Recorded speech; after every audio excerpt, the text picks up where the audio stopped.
Hola a todos, bienvenidos a esta reacción de Robin por la que me paso para hablaros de el mejor detective del mundo. ¿Y a quién creéis que corresponde este calificativo? ¿A Sherlock Holmes? ¿A Hercule Poirot? ¿A Jessica Fletcher quizá? ¿A Columbo? Pues no, porque los fans de los cómics atribuyen ese calificativo nada más y nada menos que a Batman. Ese personaje creado por Bob Kane y Bill Finger, que apareció por primera vez en el Detective Comics número 27 en 1939. Y en ese cómic, que se llamaba El caso del sindicato químico, pues ya aparecía por primera vez este superhéroe. Tuvo muchísimo éxito, le pudimos ver en varios números y ya al año siguiente, en 1990, Batman tuvo su propia línea de cómics. Y los personajes de la saga obviamente iban en aumento. Así, en el Batman número 1 ya aparecen, por ejemplo, Catwoman y el Joker, uno de sus mejores villanos. Hay que decir que si bien Bob Kane se llevó toda la fama desde el principio, además, entre otros acuerdos, él cedió los derechos del personaje a DC, pues con la condición de que su nombre siempre apareciese en todos los cómics, cosa que DC no siempre respetó, pues Bill Finger, el otro co-creador, murió en 1974 sin que se le llegase a reconocer del todo su aportación en la creación del personaje. Hoy en día sí que conocemos que, si bien el personaje a grandes rasgos fue creado por Bob Kane, los aportes de Bill Finger fueron esenciales para tener el héroe de Batman tal y como hoy lo conocemos. Pero bueno, hoy de lo que vamos a hablar es de los actores que han encarnado al personaje, al hombre murciélago. Y el primero que lo hizo fue Lewis Wilson en 1943, en el serial cinematográfico The Batman. Aquí podíamos ver a Batman y a Robin, que actuaban como agentes secretos del gobierno. Y aunque iban con su habitual traje de mallas, pues el bajo presupuesto de la serie hacía que no se moviesen por Gotham con el Batmóvil, sino simplemente en un Cadillac negro que utilizaban tanto Bruce como Robin por el día, como Batman y Robin por la noche, eso sí, descapotado. Aquí teníamos a un villano, un científico japonés que quería crear un arma de destrucción masiva. Y bueno, pues la historia se iba desarrollando a lo largo de 15 episodios de unos 15-20 minutos, que fueron un gran éxito para los espectadores, y aunque la crítica se cebó con ella, calificándola alguna como una de las series más absurdas que jamás se hayan hecho, pues bueno, tuvo su respuesta por parte de los espectadores. Como curiosidad, hay que decir que el actor Lewis Wilson es el padre de Michael Wilson, uno de los productores hoy en día de la franquicia de 007, el hermanastro de Bárbara Broccoli. A este primer serial cinematográfico de The Batman le siguió otro serial llamado Las nuevas aventuras de Batman y Robin, El Chico de Maravilla, en 1943. Eran otros 15 episodios de 15-20 minutos, esta vez interpretado por Robert Lowery, en el papel de El Caballero Oscuro. Prácticamente tenía el mismo estilo de la peli del 43. No es que fuera una secuela ni mucho menos, pero seguía en la misma línea, aunque con otros actores. Aquí teníamos como villano a The Wizard, que era básicamente otro científico megalómano que intentaba controlar todos los coches de la ciudad con alguna especie de artilugio. Tenía algunas cosas muy cutres, ya que era de muy bajo presupuesto, pues como la capucha, que no se ajustaba muy bien a la cabeza del actor, o un Robin vestido con medias de color rosa para cubrir los pelos de las piernas. Tanto el serial anterior del 43 como este del 49 han sido reeditados en VHS o en DVD. Así que, bueno, hoy en día quizá podríais encontrarlos de alguna manera. Pero ojo que ahora se viene una cosa muy tocha. Tenemos a Adam West. Adam West interpretó a Batman entre el 66 y el 68 en una serie de 3 temporadas que seguro que todos habéis visto, de Batman, que era muy bizarra. Era una serie de televisión donde los buenos se peleaban con los malos, cada vez que se daban un puñetazo se oía un estruendo y se veían unos carteles con onomatopeyas. Pero hay que decir que esta serie tuvo un gran éxito y salvó la línea de cómics, que por aquel entonces estaba teniendo unos números malísimos de ventas y que parece que revitalizó un poco el personaje, eso sí, desde el punto de vista de la televisión. Entre la temporada 1 y la temporada 2 hubo una película en la que pudimos ver a todos los villanos que se iban apareciendo por la serie. Al Joker, al Pingüino, a Enigma, a Dos Caras e incluso a Catwoman.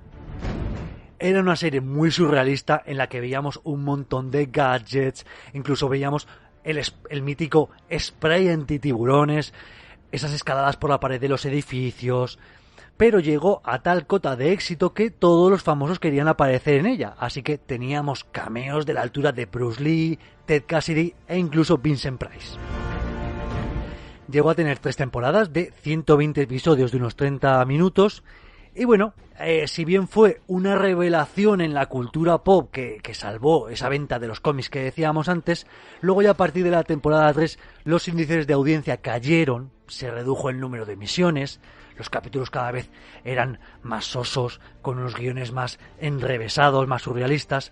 Y bueno, la ABC se decidió a cancelar la serie, pero otra cadena de televisión, la NBC, se comprometió a continuar produciéndola. Pero bueno, por algún tipo de error, de comunicación o lo que fuera, se destruyeron varios escenarios valorados en cientos de miles de dólares y bueno, la nueva cadena de la NBC pues abandonó el proyecto. En esta serie podemos ver a uno de los Batmóviles más chulos que hemos visto a lo largo de la franquicia y hay que decir que fue subastado uno de estos ejemplares en 2013 por 4,2 millones de dólares.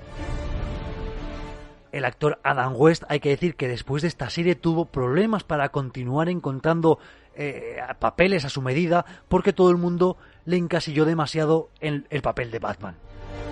Él llegó a decir que tuvo ofertas para sustituir a Sean Connery como James Bond y que él mismo rechazó el papel. Seguro que se estuvo dando de cabezazos contra la pared durante mucho tiempo.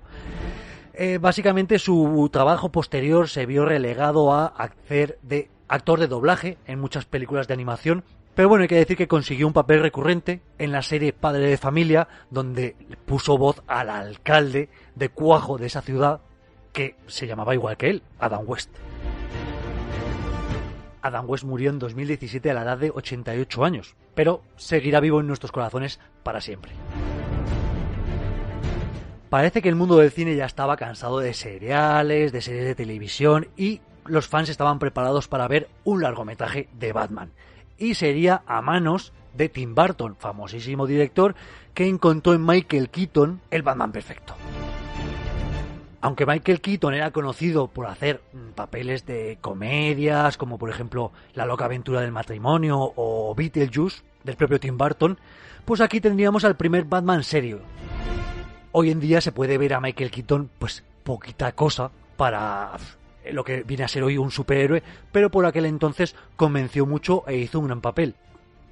Hay que decir que si la grandiosidad de un héroe se mide por su villano, aquí teníamos al mismísimo Jack Nicholson haciendo de Joker, un papel por el que se le recordará toda la vida. Además, Tim Burton nos metió en una Gotham, una ciudad gótica, casi literalmente hablando, muy parecida a los cómics, y la banda sonora de Danny Elfman terminaba de maridar increíblemente bien con ese ambiente lúgubre que nos ofrecía el director.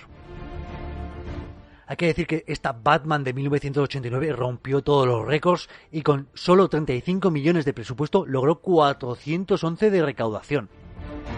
3 años después, Batman volvería con, valga la redundancia, Batman vuelve en 1982 con un nuevo villano, el Pingüino, interpretado por Danny DeVito, y Michelle Pfeiffer como Catwoman, también reconocidísima por ese personaje. Tenemos peores números, 80 millones de presupuesto y 266 de recaudación, de los cuales 11 se fueron directamente al bolsillo de Michael Keaton, que fue lo que cobró por repetir su papel. Hay que decir que muchos años después, y antes de toda esta revolución que ha pasado con Warner Bros., los mandamases tenían pensado que la película The Flash reiniciase todo el universo cinematográfico de DC y Michael Keaton se quedase como el Batman canónico. Pero bueno, parece que hoy en día James Gunn tiene otros planes para la franquicia. Aunque se sopesó la posibilidad de una tercera película de Batman dirigida por Tim Burton, parece que Warner ya estaba un poco cansado de ese ambiente oscuro y quería dar más luminosidad a la franquicia. Por eso se terminó contratando al director Joel Schumacher y a un nuevo Batman, esta vez Val Kilmer. Así es como llegaría Batman Forever en 1995 y volvería a aparecer Robin, que no lo veíamos desde la serie de televisión, esta vez interpretado por Chris O'Donnell, un guaperas que se metería a todos los fans en el bolsillo. Hay que decir que Val Kilmer aceptó ponerse a las órdenes de Joel Schumacher sin ni siquiera leer el guión. Tenía muchas ganas de interpretar a Batman, pero seguramente se ha terminado arrepintiendo más de una vez, porque fue un rodaje durísimo para él, discutiendo con el director, casi incluso llegando hasta las manos, y él siempre ha dicho que es un rodaje donde estuvo muy solo, incluso rozando momentos de depresión. Hay que decir que Val Kilmer, antes de esta Batman Forever, ya había hecho Top Gun, Willow, The Doors y sobre todo Tombstone, que parece ser que fue el papel que convenció a los productores para contratarle para ser Batman. Aunque Joel Schumacher, el director, tenía más bien pensado una precuela ambientado en el año 1 de los cómics y tal, pues Warner insistió en una secuela. Aparte quería hacer unas películas más ligeras, menos oscuras, más luminosas, más bien lo que veríamos hoy como lo que nos ofrece Marvel.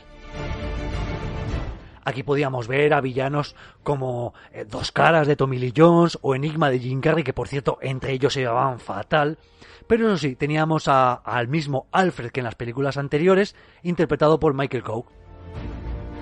Ya hemos dicho que Joel Schumacher y Val Kilmer no se llevaron precisamente bien, hasta el punto de que la leyenda dice que Joel Schumacher, al terminar la última escena de la producción, gritó: ¡corten! ¡Ahora echen ese gilipollas de mi plato!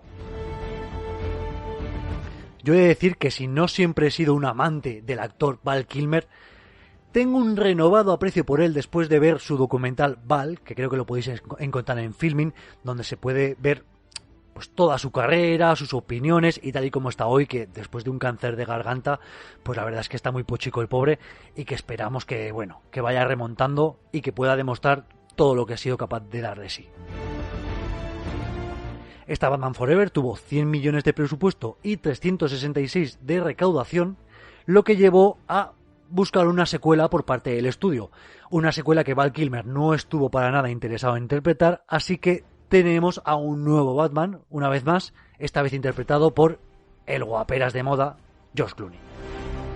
Hay que decir que muchos años antes de tener a Patrick Dempsey como el Doctor Buenorro, pues teníamos a otro Doctor Buenorro en la serie Urgencias. Ese es George Clooney, que, bueno, en esta aparición en Batman se le llegó a conocer como Bat Pezones, por esas protuberancias que pusieron sin mucho sentido en la armadura de Batman.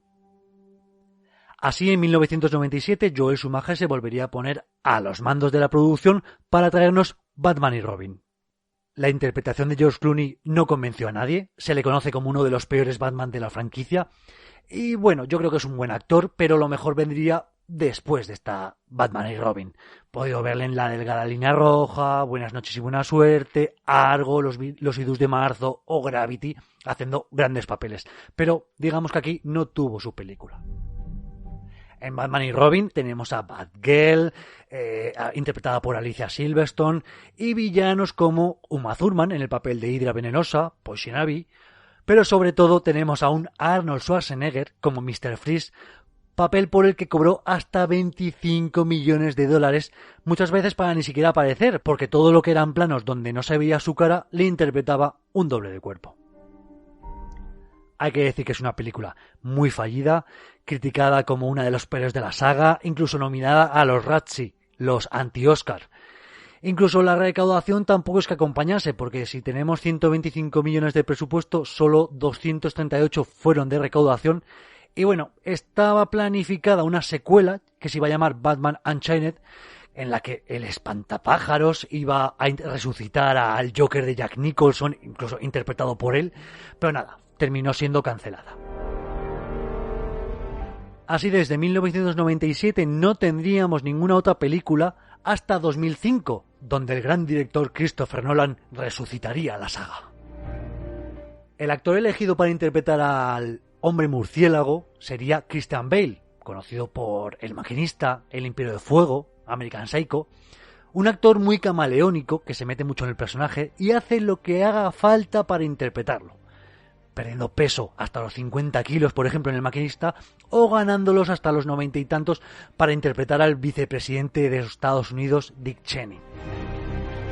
Teníamos a compositores de la altura de Hans Zimmer y John Newton Howard repartiéndose un poco la partitura, uno para las escenas de Batman y otro para las escenas de Bruce Wayne, así mostrándonos la dicotomía entre el superhéroe y su alter ego. Batman Begins nos llegaría en 2005 y nos mostraría el origen de superhéroe. Una vez más veríamos la muerte de los padres de Batman, de Bruce Wayne, pero aparte conoceríamos toda la historia del personaje para llegar a convertirse en el héroe enmascarado que es. Liam Neeson nos ofreció una interpretación genial como villano de Ra's al Ghul, Cillian Murphy como el espantapájaros, a Morgan Freeman lo tenemos como Lucius Fox, aquel encargado de proporcionarle todos los gadgets a Batman, Gary Oldman como el detective Gordon, que todavía no es comisario, pero todo llegará, y un gran Michael Caine, actor fetiche por antonomasia de Christopher Nolan, como Alfred. Éxito de taquilla porque 150 millones de presupuesto dieron 374 de recaudación y sobre todo la película nos deja una gran frase. ¿Para qué nos caemos? Para aprender a levantarnos. El éxito de crítica y taquilla nos llevó a que 3 años después, en 2008, llegase la joya de la corona de la trilogía de Nolan, El Caballero Oscuro, con un gran Heath Ledger como Joker que le llevaría a ganar el Oscar a título póstumo. No hay que olvidar tampoco a Aaron Eckhart, que interpretaba a Harvey Dent, el fiscal de la ciudad, pero que de alguna manera se termina convirtiendo en dos caras. Una gran película con una historia increíble y unas interpretaciones de 10. Llevaron a 185 millones de presupuesto lograr 1.005 de recaudación. Para muchos esta es la mejor película de superhéroes que jamás se ha rodado y nunca se rodará. Ya en 2012 tendríamos la conclusión de la franquicia, El Caballero Oscuro, la leyenda renace. Nolan no tenía muy claro lo de volver a la saga, pero decidió regresar a ella tras escribir el guión con su hermano Jonathan y el guionista David S. Goyer. Aunque teníamos actores de la altura de Tom Hardy, como Bane, Marion Cotillard o Anne Hathaway como Catwoman, para mí esta película no remonta del todo. Los productores inicialmente querían a Leonardo DiCaprio para interpretar a un nuevo enigma, pues buscando repetir el éxito de Heath Ledger como Joker, pero Christopher Nolan prefirió salirse de los villanos clásicos ya muy interpretados a lo largo de la franquicia y decidió decantarse por el enemigo Bane. Las críticas generalmente fueron favorables. Yo la considero una película demasiado larga y que se ve claramente perjudicada por la gran calidad de sus predecesoras, Batman Begins y sobre todo El Caballero Oscuro. Aún así hay que decir que de esta trilogía de Nolan es la película que más recaudación logró, porque con 230 millones de presupuesto alcanzó los 1.084 de recaudación. Después de esta trilogía, Warner Bros. Estaba encantadísimo con Christopher Nolan y le ofreció el puesto de director creativo del nuevo universo cinematográfico de DC, el DCU, algo así como lo que hace Kevin Feige en Marvel. Él, por supuesto, lo declinó porque no quería centrarse en unas películas de superhéroes y dejó la puerta abierta para que Zack Snyder tomase los mandos de este encargo. Pero antes de meternos con el Snyderverse, hay que nombrar a David Massouf. ¿Y quién es David Massouf, diréis? Pues Bruce Wayne en la serie Gotham, una serie de la que no es protagonista, ya que el puesto predominante es del detective Gordon, interpretado por Ben McKenzie. Pero bueno, David Massouf, que es el que nos interesa, tenía 13 años cuando empezó la serie, ahora tiene 22, y bueno, había hecho un par de películas, ha aparecido episódicamente en series de televisión, hace un buen papel, callado, pues de chico introvertido, claramente marcado por la muerte de sus padres. Y bueno, básicamente Gotham es una serie policíaca en la que se paseaban diferentes personajes de la franquicia, sobre todo villanos, y hay que destacar el papel, en mi opinión, de Jada Pinkett Smith como Fishbone y Robin Lord Taylor como Oswald Cobblepot, el pingüino.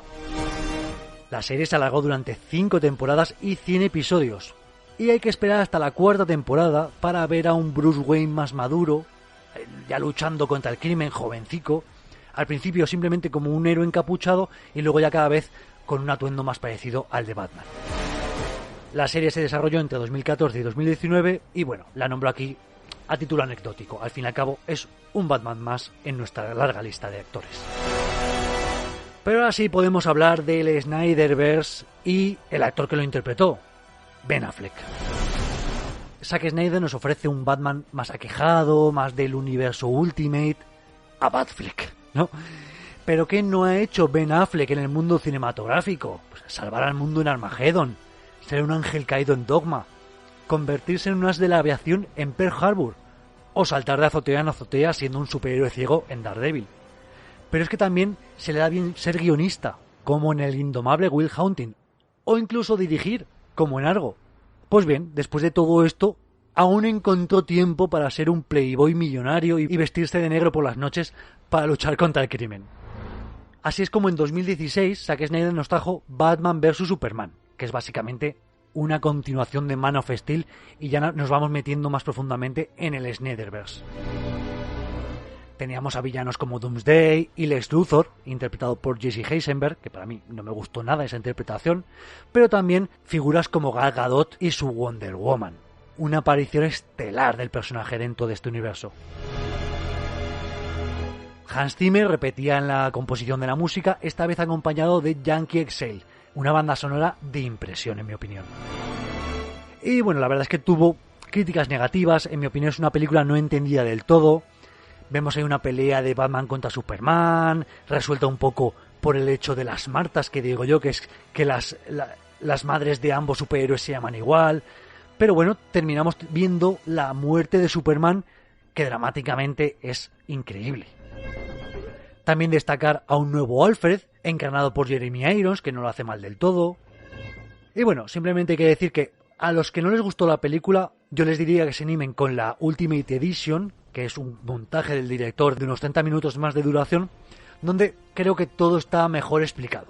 Aún así, esta Batman contra Superman obtuvo 872 millones de recaudación a partir de 250 millones de presupuesto. Y sobre todo abrió el camino a abrir el DCU con esa Aquaman, con esa Wonder Woman, con ese Escuadrón Suicida, un montón de películas interrelacionadas entre sí. Ben Affleck repetiría el papel de Batman en 2017 en la Liga de la Justicia, acompañado por Ezra Miller como Flash, con todas sus movidas, Jason Momoa como Aquaman, Ray Fisher como Cyborg y por supuesto Gal Gadot como Wonder Woman. Este rodaje estuvo plagado de complicaciones, con mucha presión sobre el director Zack Snyder. La visión del director no iba nada en consonancia con la visión del estudio, que se quería una película mucho más luminosa, mucho más de gracietas, mucho más corta. Todo esto llevó a que explotase por los aires cuando murió Autumn, la hija de Zack Snyder, y él se viese obligado a abandonar la producción, siendo sustituido por Joss Whedon. Whedon, que era conocido por ser el director de películas ya de superhéroes como Los Vengadores, donde había hecho un gran trabajo, no dejó títere con cabeza, cambió la película de arriba abajo y terminó logrando una cinta que, en mi opinión, no encaja con el Snyderverse, con el resto del universo que ya se nos había ofrecido. Había demasiadas gracietas, yo creo que faltaban escenas, faltaba explicación, recortó en demasía y bueno, esto llevó a que una película bastante cara de 300 millones de presupuesto solo lograse 658 millones de recaudación, lo que llevó a Warner Bros. A dar carpetazo a este universo de superhéroes. Zack Snyder, por supuesto, tenía muchísimos planes para la franquicia. Esta Liga de la Justicia solo era la primera parte de 3. Y bueno, por lo menos pudimos ver más lo que iba a ser su visión en la Zack Snyder Justice League, que pudimos comprobar en 2021 en la plataforma HBO Max. Si en 2017 se cerró este universo, el Snyderverse, ya Warner Bros. Estuvo dando bandazos hasta 2022, donde tendríamos un nuevo reboot del personaje con Robert Pattinson. Así en 2002 tuvimos The Batman, dirigida por Matt Reeves, con un Andy Serkis como Alfred, Paul Dano como Enigma, un irreconocible Colin Farrell como Pingüino y por supuesto Robert Pattinson, que se le llama, como Batman. Robert Pattinson inicialmente le había menospreciado mucho por su papel en la saga Crepúsculo y él mismo pues había ido buscando después personajes más maduros, lo que le había llevado a rodar películas como El Faro, La ciudad perdida de Z o Tenet, donde hace un gran papel. Así en esta de Batman vemos un Batman de año 1 o mejor año 2 incluso, pues personaje iniciado en la lucha contra el crimen, pero sin todavía mucha experiencia. Con un traje muy casero, conduciendo un coche muy normal, con modificaciones, pero diferente al Batmóvil que nos tenían acostumbrados hasta ahora. Y lo que tengo que decir sobre esta película, o sobre la interpretación de Pattinson, es que no veo distinción entre cuando está haciendo de Bruce, haciendo de un millonario emo, depresivo, aquejado, tristón, y de Batman.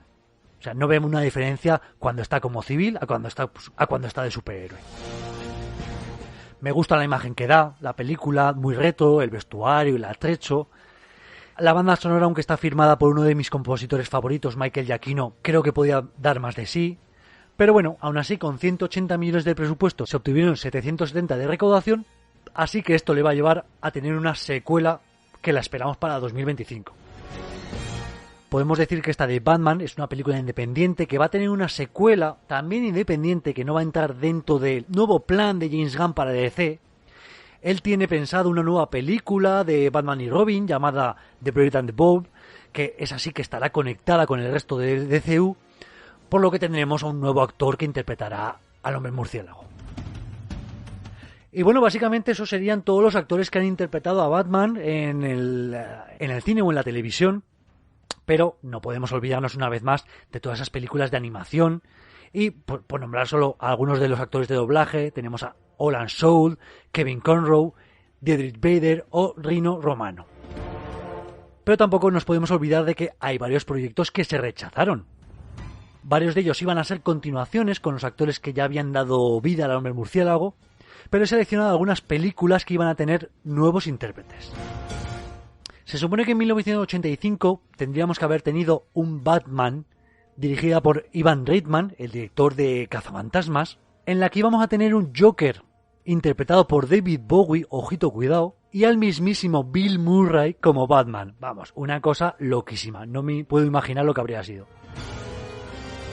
También en 1999 Warner tenía intención de adaptar la novela gráfica de Frank Miller, mostrarnos un Bruce Wayne con alrededor de 55 años, y se pensó en el mismísimo Clint Eastwood para interpretar a este Batman. Sin duda, el bueno de Clint le habría dado un punto de calidad a la película. Y por último quiero nombrar la película Justice League Mortal, que en 2009 nos tendría que haber traído al director George Miller, que ya, bueno, el encargado de la película Mad Max, que nos iba a traer a Armie Hammer como Batman. Yo creo que da la talla. Pero bueno, vamos a ir cerrando la reacción de hoy. Simplemente deciros que creo que tenemos Batman para rato, que es uno de esos superhéroes que nunca caerá en el olvido. Podrán fracasar sus películas, pero jamás llegará a caer el mito. Y opino que siempre habrá alguien dispuesto a hacer un remake o un reboot del Hombre Murciélago, del Señor de la Noche, del Caballero Oscuro, de Batman.